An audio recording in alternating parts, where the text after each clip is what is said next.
जो प्रसंगटी मु आपण मान निकट रखिबा पई चाहे सेही प्रसंगर शीर्षक है बाइबल अनुसार प्रकृत ख्रिस्टियान किए अटंती। बाइबल अनुसार प्रकृत ख्रिस्टियान बा वास्तव ख्रिस्टियान काहाकू कुहा जाए बा प्रकृत ख्रिस्टियान विषय रे वास्तव ख्रिस्टियान विषय रे बाइबल आंभ मानकू कौन कहे एही प्रसंग रे आमे अल्प समय कथाबार्ता हेबा।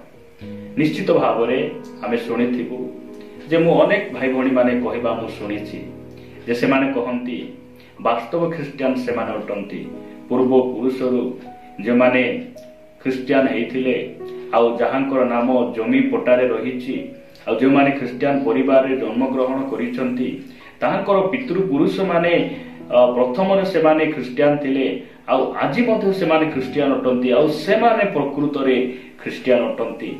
ए प्रकार कथा अनेक भाई भणी माने कहंती आउ आजि काली जे माने नुआ रे ख्रिस्टियान हेइछंती से माने सेमानकु ख्रिस्टियान बोली कुहा जाए नै। ए प्रकार अनेक कथा हमें कहिबाटा हमें सुनिछु।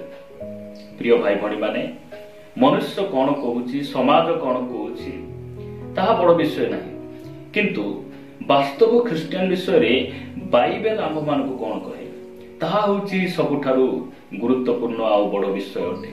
मु आपण मानक निकट रे चारिटी विषय रखिबा पई चाहे जो द्वारा आमे गोटे वास्तव ख्रिस्टियान को आमे चिन्हि परिबा आ वास्तव ख्रिस्टियान बा प्रकृत ख्रिस्टियान के बाइबल आमानकु भलो भाबरे शिक्षा दिए। मु प्रथम विषयटी आपण मानक निकट रखिबा पई चाहे आपण माने मो सहित द्वितीय कोरिन्थियो 5 अध्याय को आसीबे। द्वितीय कोरिन्थियो 5 अध्याय 17 पदरे साधु पाउल ए प्रकार से लिखंती कोरिन्थियो मंडली निकट को लिखा जाए एनु जदि केही ख्रिस्टंक ठारे अछि तेबे से नूतन सृष्टि होई अछि पुरातन विषय सबु लोप पाई अछि देख नूतन विषय सबु होई अछि प्रभुଙ୍କ नामर गौरव हो। बाइबल कहे प्रकृत ख्रिस्टियान सी अटे जे ख्रिस्टंक ठारे अछि से कौन हेछि नूतन सृष्टि हेछि। नूतन सृष्टि हेबार अर्थ एहा नुहे जे से पूर्व रे कला थिले आ एबे यीशु को पाइला परे गोरा हेई गले। नूतन सृष्टि हेबार अर्थ एहा नुहे जे आगरे घर नथिला एबे घर हेई गला। एहा नुहे जे गोटे वास्तव ख्रिस्टियान सी अटे ताहांको जीवन रे परिवर्तन थाए प्रिय भाई भणी माने एटा प्रथम विषय। जने वास्तव ख्रिस्टियान को आमे केमिति चिनिबा ताहांको जीवन रे परिवर्तन थाए। जैसे प्रथम रे मद पिउथिले एबे ख्रिस्टियान हला परे से मद पिउ नांती यीशु को जानिला परे से से स्वभाव तांको भितरे नाही। प्रथम रे जो समय से ख्रिस्टन को जानि नथिले ख्रिस्टियान नथिले बा यीशु को विश्वास करि नथिले से समय से जुआ खेलुथिले से गंजाई टाणुथिले सिगरेट टाणुथिले परिवार रे सेमानकर संदेह को नहीं विभिन्न फाट सृष्टि परिवार रे गंडगोल किंतु एमाने प्रभु को पाइला परे ख्रिस्टियान हला परे आंको जीवन रे परिवर्तन रहिछि। एही प्रकार परिवार को ए प्रकार भाई भणी मान को बाइबल सपोर्ट करिया कहे ए माने होचंती वास्तव ख्रिस्टियान। लिखा जाउची जे पुरातन विषय सब लोप पाइछि। आमे ख्रिस्टन को न जानिला बेले दुई अक्षर भाषा कहूथिलु पार्टी रे आमे विभिन्न पुडिया गुटका आमानकर अभ्यास थिला आउ ख्रिस्टन को पाइला परे आम जीवन रे परिवर्तन हेछि। दुखर विषय जो माने आमे वास्तव ख्रिस्टियान बोली अनेक भाई भणी मान अछंती से माने दाबी करंती मात्र सेमान को जीवन रे परिवर्तन नाही। पूर्व रे जे प्रकार से माने हाथ रे खैनी धरी गुडा को धरी से माने थिले आज मध्य से माने प्रभु को पाई एते वर्ष ही गला आज मध्य से माने छाड़ी पारु नाहंती। सेमानकर घर नथिला घर परिवर्तन हेई गला पिंधावड़ा परिवर्तन हेई गला सब परिवर्तन हेई गला मात्र यीशु ख्रीष्ट जो विषय परिवर्तन करिया पाई एही धरा पृष्ठ को आसीथिले मन परिवर्तन वाक्य प्रचार करथिले आज अनेक भाई भणी मानकर मन परिवर्तन हेई नै मन परिवर्तन हेई नै।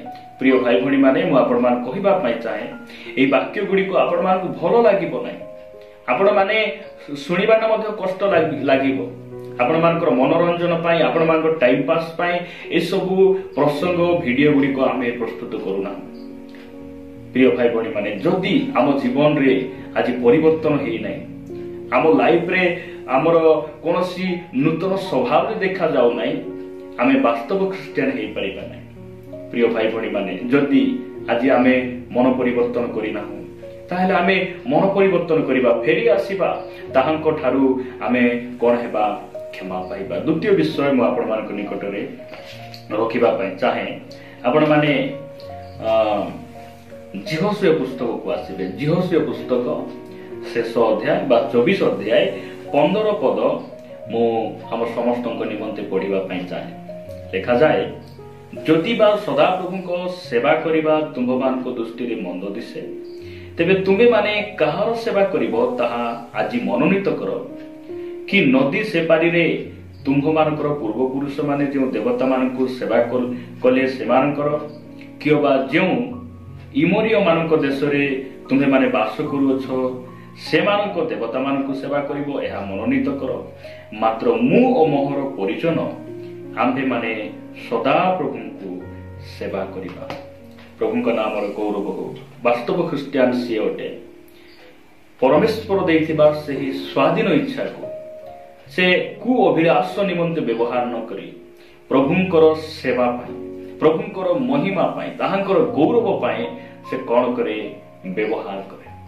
परमेश्वर आमको स्वाधीन इच्छा देइछंती आ सेही स्वाधीन इच्छा को निजर शरीरर सुख अभिलाष पाई से व्यवहार करे नै किए जे प्रकृत ख्रिस्टियान जने वास्तव ख्रिस्टियान निजर स्वाधीन इच्छा को से कौन करे नै अपव्यवहार करे नै। दानिएल निजर इच्छा को से कौन कले प्रभुंकर गौरव निमंते से दृढ़ भाव से मन को से धरले जे मु राजार कोनोसी आहार्य द्रव्य द्वारा मु निजको अशुचि करिबि नै।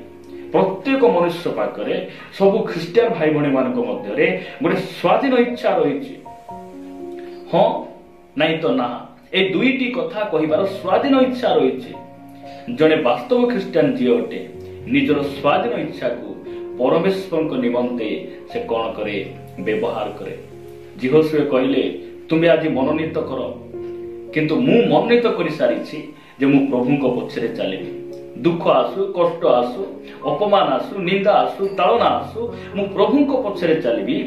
एही स्वाधीन इच्छा को जिहोशूय समर्पित सहित प्रभु को पछरे चलिबा पई से कौन कले मनोनीत कले। आज अनेक भाई भणी माने से माने मनोनीत करि पारु नाहंती बाछि पारु नाहंती। प्रिय भाई भणी माने मु आपण मान कहबा पई चाहे आज समय थाउ थाउ आज सुजोग थाउ थाउ आमे प्रभु को पछरे चलिबा आमे से जीवनर पथ को मनोनीत करिबा आ से जीवनर पथ प्रभु यीशु ख्रीष्ट अटंती। मु आपण मान निकट रे तृतीय विषय रखिबा पई चाहे जहा आपण माने देखि परिबे जहन लिखित सुसमाचार 16 अध्याय 33 पद लिखा जाए।